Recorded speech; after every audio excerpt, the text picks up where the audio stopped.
sin and holiness both affect the community, which is why God is speaking there. Speak to the whole Israelite community and tell them, be holy, for I, the Lord your God, am holy. And it's speaking to the whole family, because the whole family have to cooperate in the call to holiness. Everybody in the family has to respond to the call to holiness. If you get one person wandering off into a path of sin, that will affect other people. If you get one person going up to the heights of holiness, that will affect the whole people. Now I hold this in front of me, this is my crucifix, as a focal point. I like to carry a crucifix with me when I speak, because the focal point is Christ. This is the model for our holiness. Christ is the model for our walk in holiness, and we're not going to be holy unless we embrace this. Which are nice words, but under our own strength, it's impossible. If we're going to embrace the cross, it has to be by grace. And that's where we move on to the next phase of this talk. When God is telling us to be holy, there's only so much we can do. There's only so much we can do. And on this point I want to pull out this document written by John Paul II called Tertio Millennio Inuente, where John Paul II, the late Pope John Paul II, talks about the call to holiness. And he says this in Article 30. First of all, I have no hesitation in saying that all pastoral initiatives must be set in relation to holiness.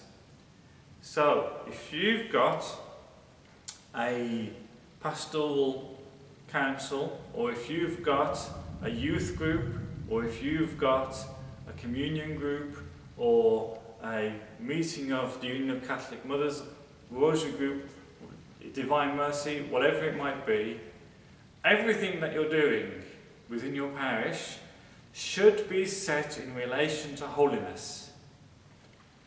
Everything should have the cross at the centre. Everything should have the call to holiness at the heart of it.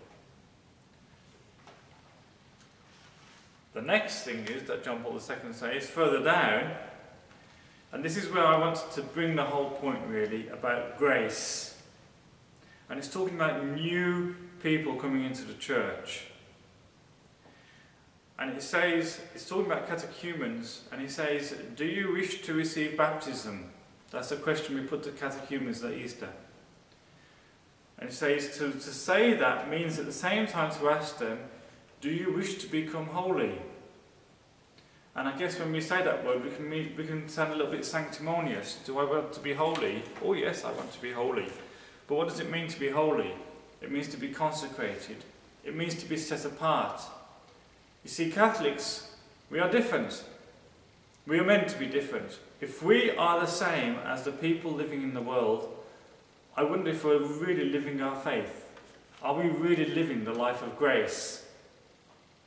But on the other hand, if God is calling us to something different, we're meant to be aliens in this world. We're not meant to be the same. God is calling us to something different. He's calling us to be unique.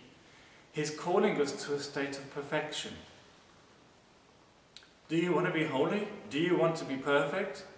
In that case, stop behaving the same as everybody else. We have to be different.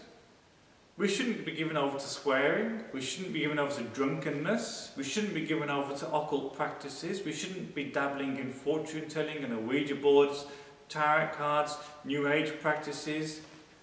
We shouldn't be given over to heavy smoking. We shouldn't be given over to drugs. We shouldn't be given over to sexual practices before marriage. We should be walking in holiness and purity and chastity and growth in pure love. And all these practices, they are worldly. That's the way the world is. It is not the way you're meant to be. And you're not meant to sit in judgment on people who do that. That's not the objective. You walk in your path of conversion. And your path of conversion is your witness. But you do not sit in judgment over those who struggle in the mud, because you've been set free from the mud by the power of grace. You've been called to be different. You've been called to holiness.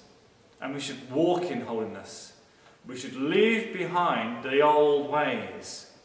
We should leave behind the path of sinfulness. And every day we're going to sin. But it doesn't mean to say that we should continuously live in sin. We should dwell in sin. We should be trying to break patterns of sin.